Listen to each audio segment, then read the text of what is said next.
detained in a room filled with the best of Philippine comedy. So, hindi ba ganun kahirap with the best of the best? Gano'n kahirap hindi matawa? Who wants to start us off? Si Empoy daw yung sabihin. Hindi, Empoy. Hindi nagsalita kanina yan. Si Empoy na. Paunahin niyo. Bilang best in Philippine yan. Pinagandaan niya. Umarik talaga yun. May nagpalit ako kanina. Well thought of. Pero nagpalit ulit ako. Ganda ng concept. Yeah, so gaano kahirap hindi matawa with this amazing group of comedians in the show? Well, it's very difficult to be... Yeah? Medyo mahirap talaga para sa amin lahat. Kasi titigan mo pa lang yung mga pagmumukha nila. Yung kami lahat sa loob ng bahay, yung talagang minanatili namin doon. Mahirap talaga para sa amin. At ano ulit yun? So ganun siya kahirap na meron pa sigurong PTSD from the experience. Anybody else want to answer the question? How hard was it? Nakaka-intimidate ba at first? It's very, very hard. It's very, very hard. English. Yes. Ako, bakit pag English tinuturo mo kami? Parang go, kid, go. And then kasi ako, sinabi ko siya no, because earlier at the Pocket Press Con. What? I'm sorry. No, I mean like as the youngest. Pero seryoso kasi, ako po kasi tinitingala ko po lahat po ng mga nandito. Kasi ako nga po yung pinaka bata. So parang simulan sa po ina-idol ko na po talaga silang lahat. At sobrang bungis-ngis ko po kasing tao talaga. At nakikita naman po yun sa mga vlogs and sa interviews ko, kahit po sa podcast namin ni Jim. So it was really hard for me at first. Actually, when it started, I even asked the team kung bakit ako kinuha. Kasi alam naman mga tao, sobrang bungis-ngis kong tao. So, they told me it's really the reaction of what I'm going to do dun sa show. Na lumabas naman siya talaga because we were told that hindi kami pwedeng tumawa, umite, or smirk, or even the smallest na makita yung teeth namin. So it's really, we could actually show different kinds of emotions, which I think nakita naman dun po sa trailer po namin na yung may snippet doon na umiyak talaga ako because that's the only thing I would do, really. Kung may emosyon akong ilalabas, nag-isip na lang ako malulungkot kung alam mo yun, basta umiyak na lang talaga ako sa mga corners, ganyan. So it was really difficult for me personally and with everyone as well. So yeah, that's it. Thank you. Yes. Favorite candidate number 5. Yeah, we saw that trailer kanina, so I guess this one is for Meme. Sa trailer, ang daming clips na tawang-tawa ka. So, ano yung pakiramdam na ikaw na yung pwedeng tumawa hanggang sila ay talagang game face? I enjoyed my privilege. Oo, kasi nakakatawa talaga. Kasi ang sarap kasi ako lang yung may pagkakataon, yung may karapatang i-enjoy yung ginagawa nila.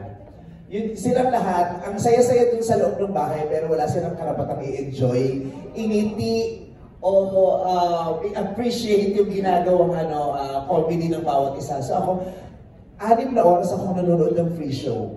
So tawa lang ako ng tawa.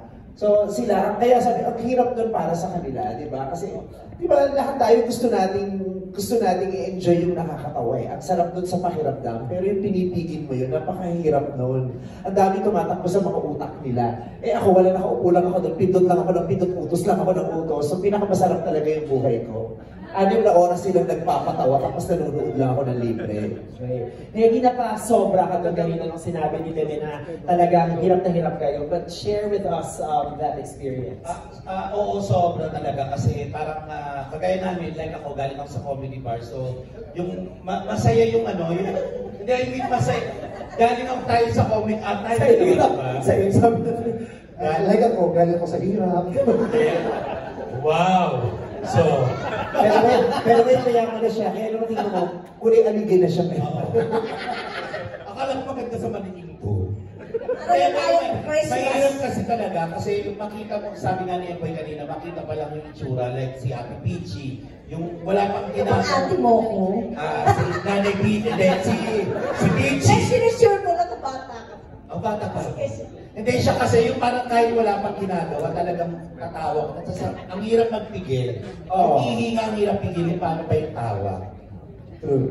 Anybody else want to share how hard it was before we move on? Ito si Mayor. Si Banting Labra. Sa pelikula nga swapper. Si JC, wala pang ginagawa, alam mo, movies ang candidate siya sa H. Hindi pa nagpapahil ng candidacy, pero alam mo, movies ang candidate. Papagulo lang. Hindi, mahirap naman talaga din. Saka mahirap din kung magpapatawa ka rin sa harapan ng mga komedyante. Kaya ang kryptonite ko doon, ito talaga si Negi. Talaga, panoodin nyo, paano kami, minsan nag-iiwasan kami dalawa dito, kasi nga, di ko alam. Kasi may nakaraan sila dito. Tapos kami naman ito si Chad, lagi Yes, ako. go. Siya, parang pinagtutulungan nila akong lahat eh. Hindi kasi ang kryptonite naman namin lahat talaga. Si Kaya ang hirap sa buhay ko, ang hirap. Ayan, Parang ganyan. lagi na lang akong galit. Kahit siya kung marami. Kaya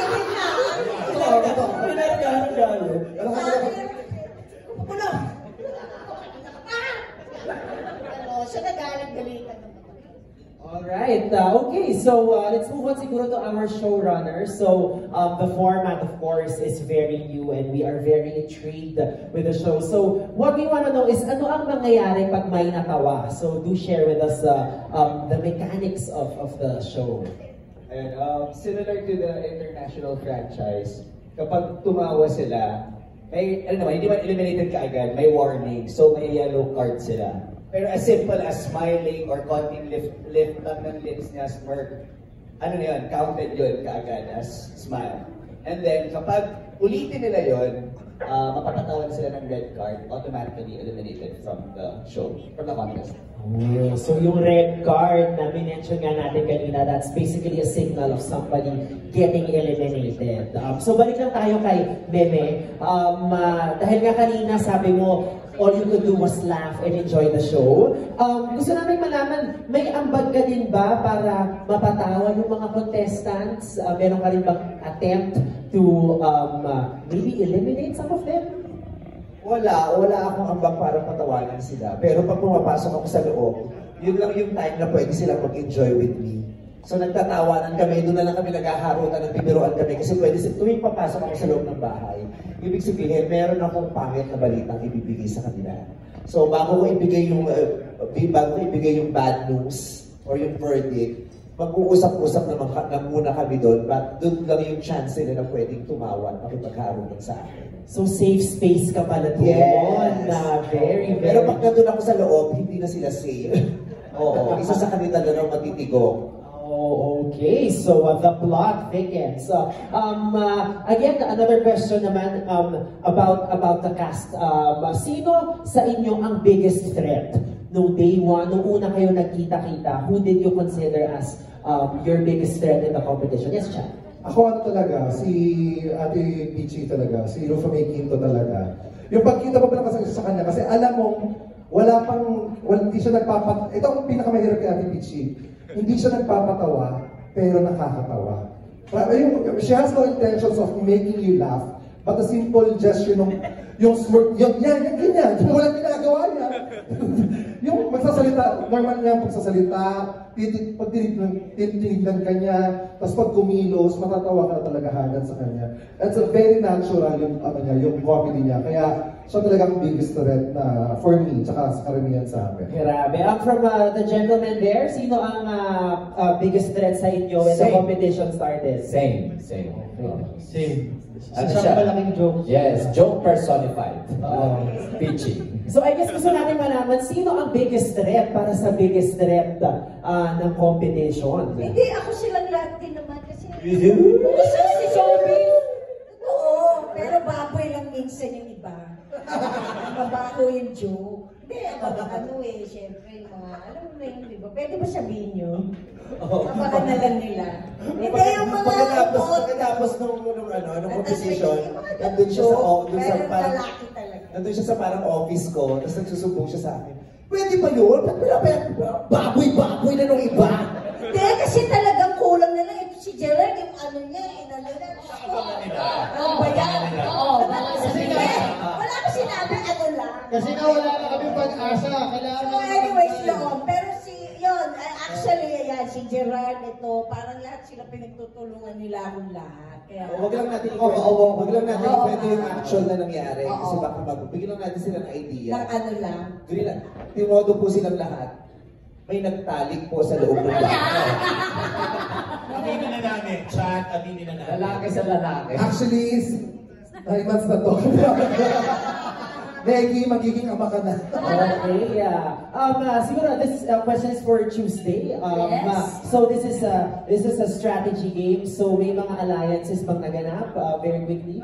Oo. Pagpasok ko kasi para lang sa awareness ng press, wala po kaming kaalam-alam kung sinong makakalaban namin. So yun yung, ang sabi ng 10. Kaya nung pumasok si Vice, pag 11 na namin kaming natakot, kala namin kasali siya. So totoo po tayo. Akala namin ni Kim ko, so Totoo, kasi isa-isang pumapasok. So lahat isa-isa, alam mo yung feeling na masaya kasi makakasama mo sila. Na meron mo, makasama tayo sa project niya. Tapos, matatanggal ako.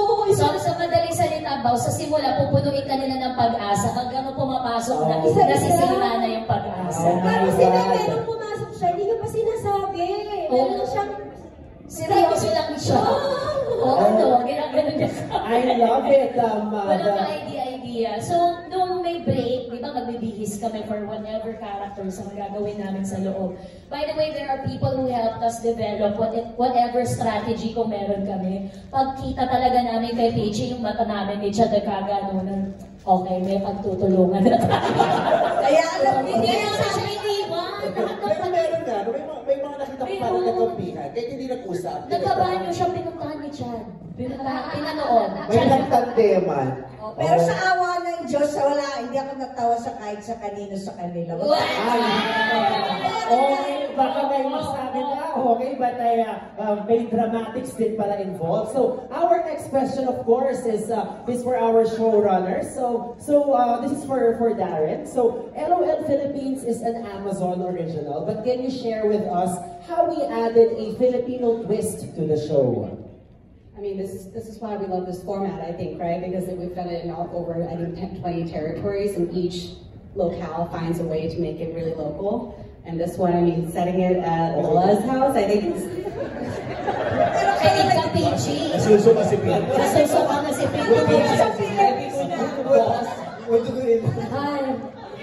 Is there a medic in the house? Sorry.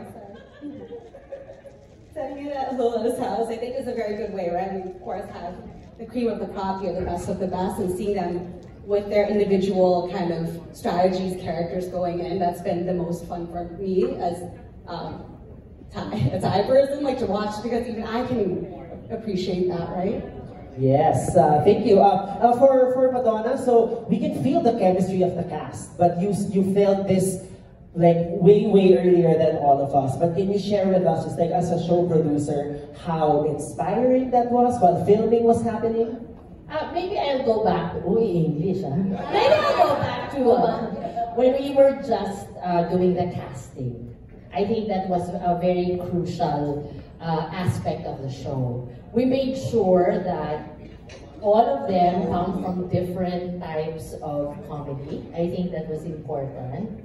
And the kind of, the kind of comedian that they are, because we're very familiar with that. So the 10 was brought together. We feel that I think we have it, right? And then when they got in one by one, when they were called, we felt already this was going to be a very good group, because all of them reacted so well to each other.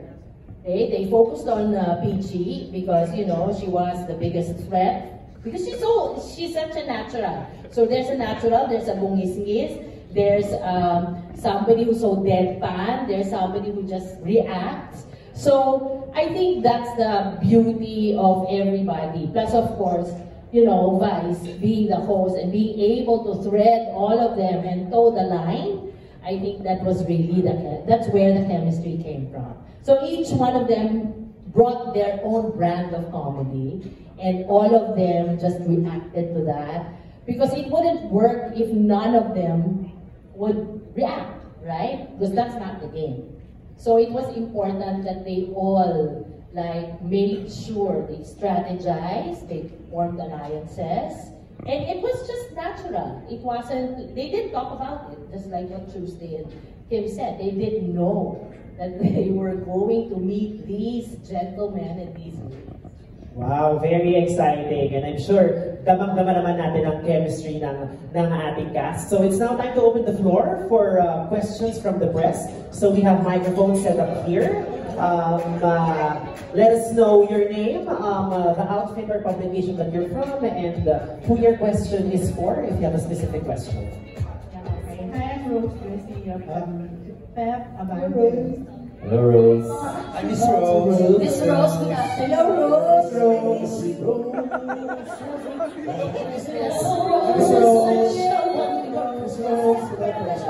Teka, matatanong sa show. Matatanong siya, guys. Ano pala kay Vice? Tawag yan. Vice, sa tingin mo ba kung ikaw ang hindi host at na-ofera ng ganito, carry mo na hindi tumawa? Kikirihin ko kasi that's the challenge. Pag pumasok ka doon, kailangan talagang wala kang magagawa kung hindi gawin yung challenge. Kasi sayang din may 1 million.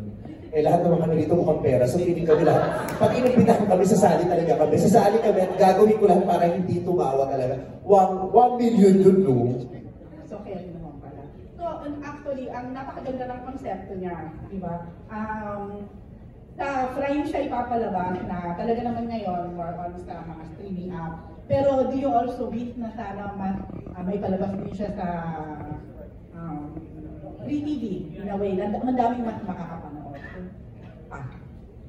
For now, we are very happy na i-edit kami sa Prime, and we are very happy and thankful to Prime na binuo nila itong programang ito para sa amin at para sa mga manonood na Pilipino, pati na rin sa mga maaaring makapanood nito maliban sa mga Pilipino. We are very glad, we are very grateful to Prime. Kung may lalabas man to sa ibang platform, bonus siya. So, Vice, kumbaga yung comedy, parang hindi siya nawawala, definitely. Would you say mas na-elevate pa dito sa Last One Laughing na to? Itong Last One Laughing, masaya akong mapapanood to kasi dito niyo makikita na iba-iba talaga ang pamamaraan ng komedya. Iba-iba ang brands. At maaari kayong mamili kung anong brand ng comedy ang pasok sa inyo, ang maaari niyo ma-appreciate, ang kaya niyong lunukin at hindi. Kasi, di ba, sa Pilipinas dahil madaming conservatives, everyone, maraming iba-iba ang parang dosage natin, di ba? Yung kaya lang nating tanggapin. Pero ito kasi, inclusive siya para sa lahat ng tao na may iba't ibang taste ng comedy. Kaya natutuwa ako kasi yung platform, binigyan niya ng pagkakataon na lahat na ilabas mo yung comedy mo and everyone is just valid. Every kind of comedy that you can give to the audience is a valid form of comedy. Kasi diba sa Pilipinas, parang hindi ko alam kung ano yung standard na gusto nyo na, kung ano ba yung pinaniniwalaan nyo. Kasi diba, merong iba't iba yung klase ng tao. At sa dami ng tao, sa dami ng iba't ibang paniniwala ng mga tao, ini-invalidate natin yung hindi natin taste. Yung porket hindi swak sa'yo, feeling mo, hindi siya tama. Porket hindi swak sa panlasa mo, mali siya. Dito sa plataforma ng Prime at sa uri ng palabas na meron kami, ipapakita namin sa inyo iba't ibang uri ng komedya at nasa sa inyo kung anong brand doon ang gusto ninyo i-avail. Nung in-offer sa'yo to, ano yung naging reaction? I was so surprised and kinilig ako. Sobra akong happy na ako yung napiling host. Sobra ako na proud and I was so honored na, diba, to be given a chance to host this program na ang mga contestants lahat ng ilan sa mga pinakamahuhusay sa comedy sa Pilipinas. Nakaka-proud. Yes. Na-proud ako ng gusto. Yes. Sabi ko nga, kung hindi ako yung kinuhang host nung programa o hindi ako napasama, dito sa programang to, kung host man o contestant, tapos mapapanood ko o makikita ko yung programa, questionin ko yung sarili ko. Ano yung, bakit wala ako dyan? And I will feel sad.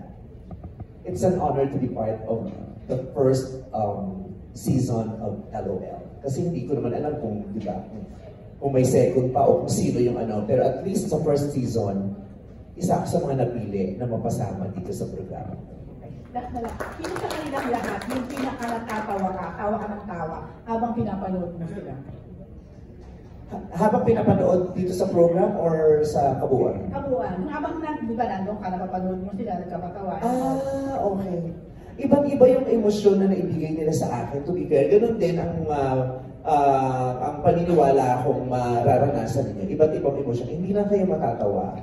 Pero, merong sensitivity ninyo bilang manonood ang matatouch ng kanilang mga ginagawa. Kasi may iba-iba silang ginawa. Merong nagpatawa para makapagpatawa. Merong nagpatawa para magbigay ng mensahe.